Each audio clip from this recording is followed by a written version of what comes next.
सिक्किम भारत का दूसरा सबसे कम आबादी वाला 22वां राज्य है, जो हिमालय की आंतरिक पर्वत श्रृंखला का एक हिस्सा भी है। सिक्किम भारत के पूर्वोत्तर भाग में स्थित एक पर्वतीय राज्य है। अंगूठे के आकार का यह राज्य पश्चिम में नेपाल, उत्तर तथा पूर्व में चीनी तिब्बत तथा दक्षिण से यह पश्चिम बंगाल से घिरा हुआ है। यह पर्यटकों का काफी पसंदीदा स्थान है, क्योंकि यहाँ पर सुंदर पहाड़, गहरी घाटियां और जैव विविधता है। सिक्किम की राजधानी गंगटोक है, जो सिक्किम का सबसे बड़ा शहर है। यह शिवालिक की पहाड़ियों पर 5500 फीट की ऊंचाई पर स्थित है। दुनिया का तीसरा सबसे बड़ा पर्वत कंचनजंगा को भी गंगटोक से देखा जा सकता है। भारत ने 1947 में स्वाधीनता हासिल की। इसके बाद पूरे देश में सरदार वल्लभ भाई पटेल के नेतृत्व में अलग अलग रियासतों का भारत में विलय किया गया। इसी क्रम में 1975 में सिक्किम का भी भारत में विलय हुआ।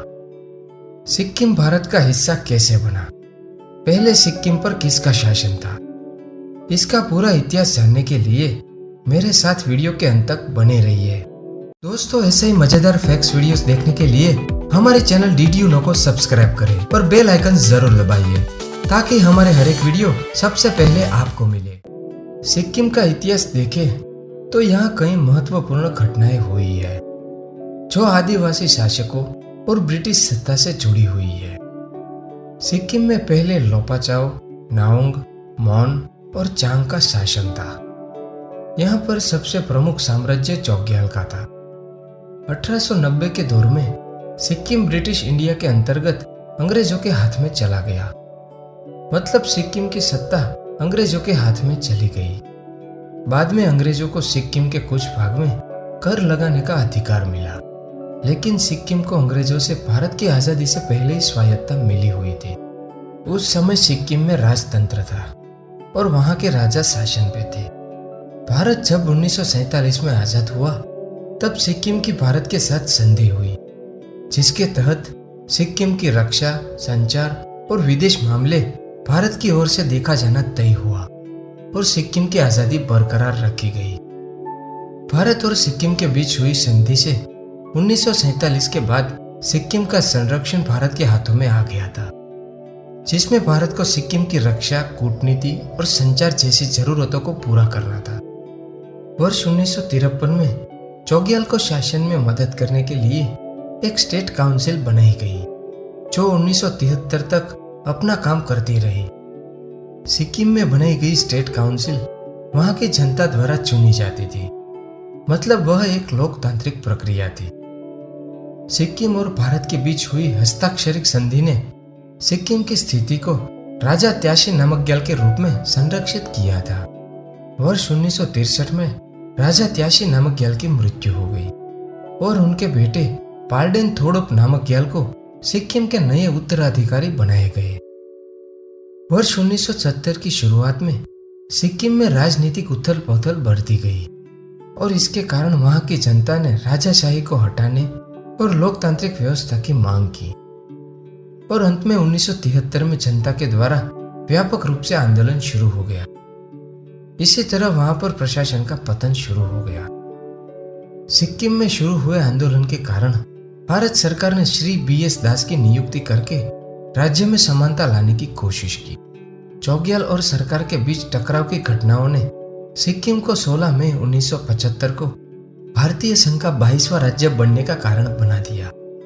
सिक्किम के कांग्रेस नेता काजी लेंडुप दोरजी ने पहले ही सिफारिश की थी कि सिक्किम की स्थिति को बदलने के लिए भारत में शामिल किया जाए, लेकिन अंत में वही हुआ और सिक्किम को भारत में शामिल किया गया और बाद में चोग्याल संस्थान को समाप्त कर दिया गया। 6 अप्रैल 1975 की सुबह सिक्किम के चोग्याल के राजमहल को चारों दिशा से भारतीय सेना ने घेर लिया। भारतीय सेना ने राजमहल पर उपस्थित 243 सैनिकों पर तुरंत नियंत्रण प्राप्त किया और चोग्याल को उसके महल में ही नजरबंद कर दिया गया। इसके बाद सिक्किम में जनमत संग्रह कराया गया। जनमत संग्रह में 97.5% लोगों ने भारत के साथ जाने का मत रखा।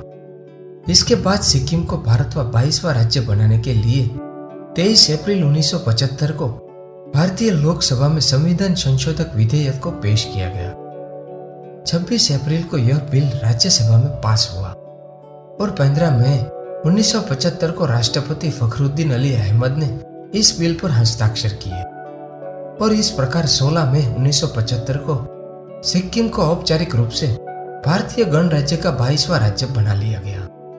सिक्किम को 35वें संविधान संशोधन के तहत सह राज्य के रूप में भारत का भाग बनाया गया और 36वें संविधान संशोधन से सिक्किम को पूर्ण राज्य का दर्जा दिया गया।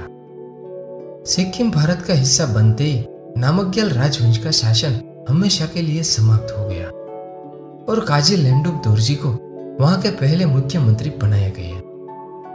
भारत में सिक्किम के विलय का सबसे ज्यादा विरोध नेपाल में हुआ, मगर भूटान ने विपरीत प्रतिक्रिया नहीं दिखाई। सिक्किम के भारत संघ विलय में राजनयिकों के साथ साथ भारत की खुफिया एजेंसी रॉ ने भी बहुत महत्वपूर्ण भूमिका निभाई। BS दास इसके पहले मुख्य कार्यकारी हुए। 16 मई 1975 से 18 अगस्त 1979 तक काजी लेंडुप दोरजी मुख्यमंत्री रहे। 1994 से 2019 तक पवन कुमार चामलिंग सिक्किम के मुख्यमंत्री थे। देश में लगातार सबसे लंबे समय तक बने रहने वाले मुख्यमंत्री का रिकॉर्ड भी उन्हीं के नाम दर्ज है। भारत और चीन के बीच लगभग 3500 स्क्वायर किलोमीटर लंबी सीमा रेखा है। वर्ष 1962 में सीमा विवाद को लेकर दोनों ही देश युद्ध भी लड़ चुके हैं, मगर आज भी सीमा को लेकर दोनों देशों में देखा जाए तो तनाव जारी है। यह सीमा विवाद भारत, भूटान और चीन सीमा के मिलन बिंदु से जुड़ा हुआ है। 2002 तक चीनी सरकार मानती थी कि सिक्किम एक स्वतंत्र प्रदेश है जिस पर भारत ने अतिक्रमण कब्जा कर रखा है, लेकिन 2003 में चीन ने सिक्किम को भारत के एक राज्य के रूप में स्वीकार किया, जिससे भारत चीन संबंधों में आई कड़वाहट कुछ कम हुई और बदले में भारत ने तिब्बत को चीन का अभिन्न अंग स्वीकार किया। भारत और चीन के बीच हुए एक समझौते के अनुसार चीन ने एक औपचारिक मानचित्र जारी किया जिसमें सिक्किम को स्पष्ट रूप से भारत की सीमा रेखा के भीतर दिखाया। इस समझौते पर भारत के प्रधानमंत्री मनमोहन सिंह और चीन के प्रधानमंत्री वैन जियाबाओ ने हस्ताक्षर किए। ये पूरा इतिहास समझने के बाद अब आप समझ गए होंगे कि किस प्रकार सिक्किम भारत का हिस्सा बना। दोस्तों, वीडियो अच्छा लगा हो तो उसे लाइक और शेयर जरूर करें।